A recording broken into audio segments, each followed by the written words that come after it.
Hello and welcome again to yet another episode of this series where we're talking about eating disorders and sustainable eating habits. This is Synlab podcast and I am your host, Patsy Mokunga.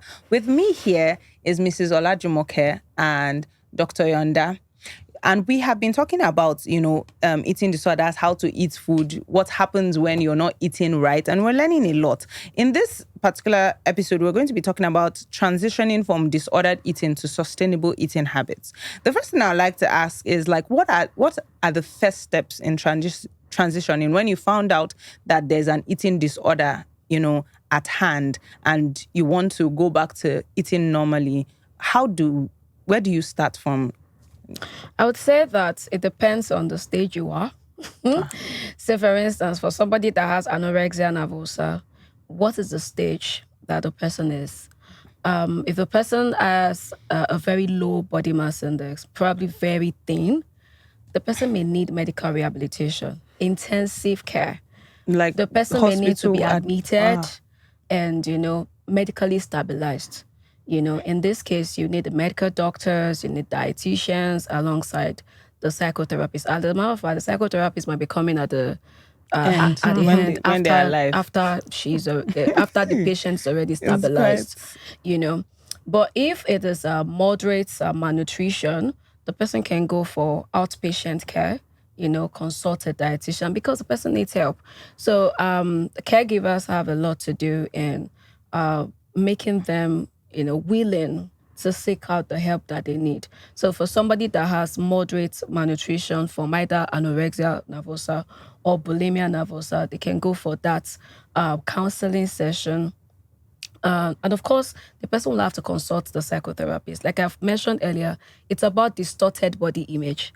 So someone with either anorexia or bulimia nervosa is standing in front of a mirror, and instead of saying that she's actually perfect, she's actually seeing herself as Is this what they refer to as body dysmorphia?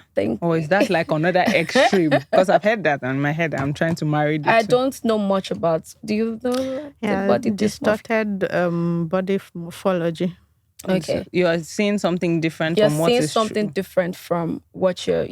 So in this case, the person affected by anorexia is seeing something else in the mirror. Is saying that I still need to lose more weight. I still need to get some better body shape, So in that case, that is where the psychotherapists come in to help the patient see himself or herself in another light, see that you're okay and you have to have a better relationship with food. Counseling session from a dietitian can actually help to see food as form of self-care and not just calories.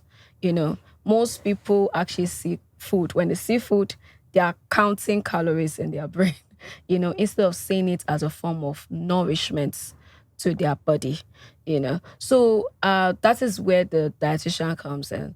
After some time, you have it's a multidisciplinary approach, for treatment, With that, the person we now gradually move to a normal eating pattern. This can take months to years, for total recovery. Total recovery is possible, but it takes time. It takes time, and you have to be patient. So it's not something that you rush. It's something that you take in steps.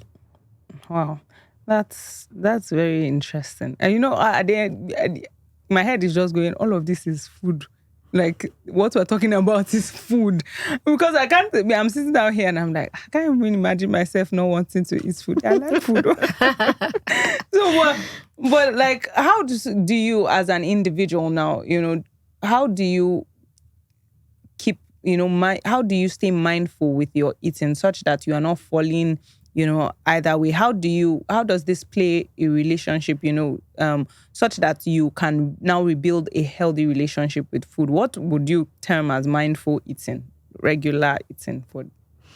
Okay, so for you to be mindful, let me give you this approach. For you to be mindful, you have to be informed. For your mind to be involved in it. And what we use in integrative medicine, complementary medicine, and because it's also focused on mind, body, spirit, Spirit will be mental, mind also mental, But what we use is we want to show you that you're about to die. So we're going to give you empirical data for you to know you're about to die. Okay, so does empirical data, does it translate to somebody who has mental health? Let me explain something. The base of it is that you want to educate first. You want to educate, and you're going to educate with ample data. So you start with running their blood works. You want them to see their full blood count. You want them to see their numbers. You want them to see how their heart is feeling. So you give them that data. When you understand how your body is working, you, like she said, counseling. When you understand how your body is working, you're like, you're going to die anyway. Like your blood count is low, your PCV is low because you're not eating.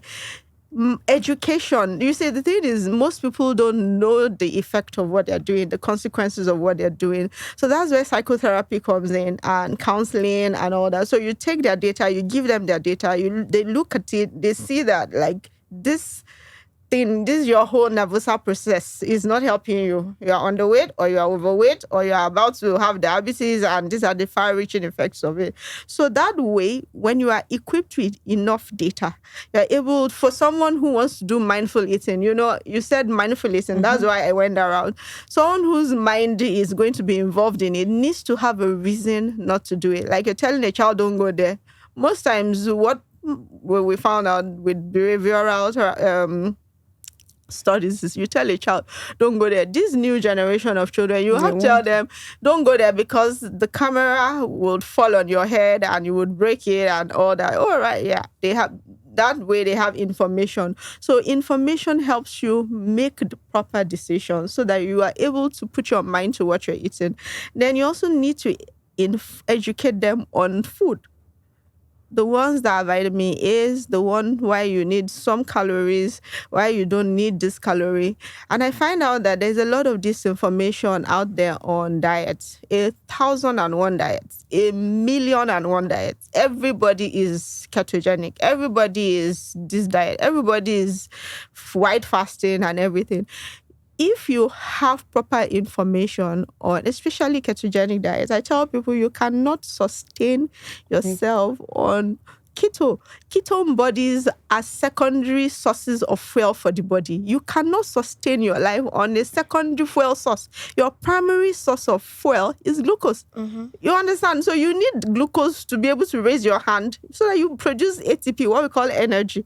If you don't have it, you shut that down. Your body's trying to break down fats to do it. Break down fat. Look, those diets are very good for short periods of time. You induce and get your results and move on if you must attend to a diet. But what we teach people at the center is that we give them the right regimen for eating, following your body's detox process, your assimilation process, and your rejuvenation process. In the morning, your body's pushing out fluids. Support the detox process. You're waking up, you want to pee, you want to push out all that stuff. So support the detox process. Drink water, drink your smoothies, get your juices. Afternoon, your body is assimilating nutrients. That's when to eat your heavy meals. Your evenings, your body is rejuvenating, healing wounds and all that overnight. That's the best time to do your vitamins. If you follow that, you will not have any problem with anorexia, being underweight, being overweight, because by evening, you are only rejuvenating and you're not storing fat and calories. So education is what the system needs. In Nigeria, we used to eat swallow in the night. Yeah, because we have a wrong idea of eating. Okay, this is as you are saying it, I literally was going through my diet, like what do I eat as breakfast normally, what do I eat as lunch normally, what do I eat as dinner normally. Well, I think I'm going to change these things. but I would always say that knowing what to eat most times is still about getting the right help. Dietary help, sometimes consulting a registered dietitian to really, because so for instance, eating swallow for dinner may not really be a big deal if your quantity is right or if you don't sleep early. If you're the kind of person that work overnight, you're having enough time to digest it, right? So it's about the quantity sometimes. Sometimes it's not even about the time that you eat it. It's about, how people eat their swallow. You know how they eat so much, the big size, and then they have small soup It's like to we're about to small fight. soup to support And then it. they go to bed you instantly. know, So for people with eating disorder, for instance, they already have food fears, right?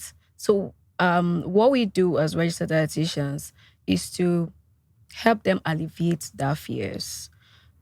They're the kind of people that will tell you, whatever you do, don't put carbs in my diet plan.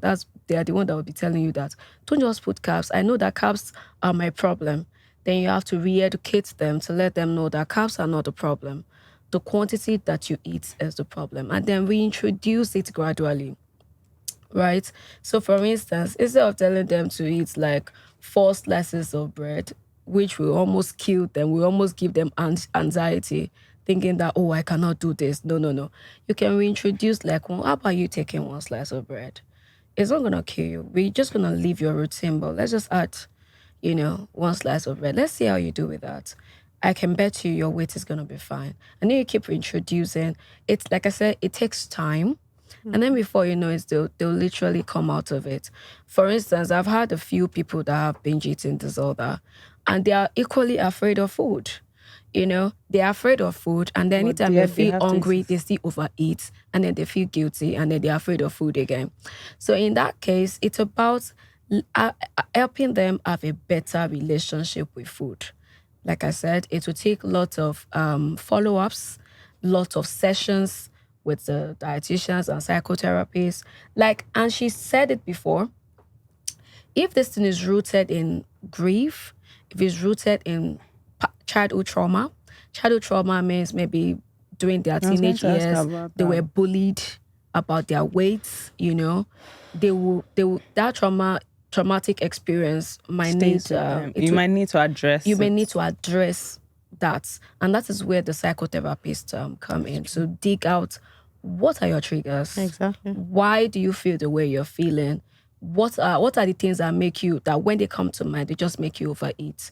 Once those are addressed, it will be easier for the registered dietitian to now make a personalized meal plan. What are those things that will not help you address your nutrient needs, and personalize it to them? With time, gradually, it wears off, but it takes time. This is I like that we're seeing that a lot of thought goes into eating.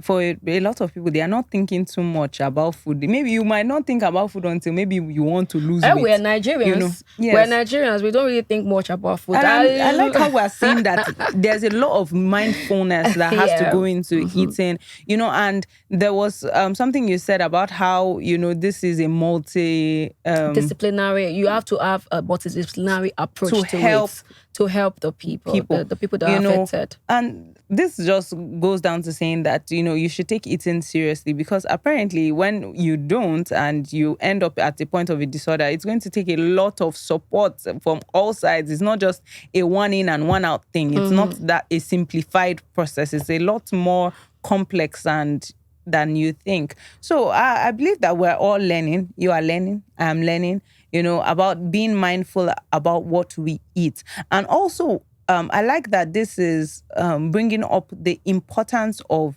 dietitians. I had this experience years ago where we had to do something in school, and they were talking about involving a dietitian in meal plan, and people were like, what do you need a dietitian for? It's Is it not very just food? important. But you can see that Can I you quickly need even it. add something? When it comes to people with eating disorder, they already lost touch with their hunger and fullness cues. There is nothing like intuitive eating for them. So you need these things. So basically, you have to first establish a routine for them. You are not first teaching them about mindful eating, first of all, because they have lost connection with their hunger and fullness. They don't know when they are hungry, like that. They don't know when they are full. So you have to establish an eating routine for them and get the support that they need. It has to be family-based, so that they get the support that they need to follow that schedule. Either you're hungry or not, go and eat. Either you're hungry or full, this is the time for you to take your lunch. It's time. Let there be established routine for them. Then after some time, when they now follow that routine, we'll now start talking about mindful eating, having connection with your hunger and fullness. Okay, how do you feel when you eat this amount, would now start establishing that connection that have been lost. All right. Then sorry, you also need a dietitian because you need to analyze their nutritional needs. You know, there's RDI, required daily intake. That's just basal. Apart from that, if they are predisposed to a specific disease, there are things that they need, maybe magnesium or calcium, bone health, stuff for bone support. If they have osteoporosis, the person who is a nutritionist or someone who is focused get towards nutrition, or who even wants to introduce maybe supplements or stuff for them, would know that maybe they have osteoporosis. These are the things you need to add for them. All that will be incorporated into their meals. Tryptophan from bananas, all that stuff to enhance their mood. You know, it's not that Nigerians in general have a mindset that I can take anything. But if you are mindful, you know that you are incorporating vitamins, nutrients, bulking agents, albumin, stuff to go against water retention. All that stuff can be incorporated into your meals so that you are not 100% drug dependent. That is really helpful, for lack of a better word. It's really helpful. And I trust that now that we see the importance, we would even know to reach out, even for people who don't have eating disorders. You can choose to prevent, your certain things from going wrong, especially if you know that you are predisposed maybe via eating disorder. Even even diseases. If maybe you have a family history and you want to, attack these things, you can talk to somebody to help you, put away these things via your food. So we'll be back with the next episode where we would talk more about, sustainable eating habits, more about disorders. Sit tight and remember to like, comment, share, subscribe to this podcast on YouTube and Spotify. I'll see you in the next episode shortly.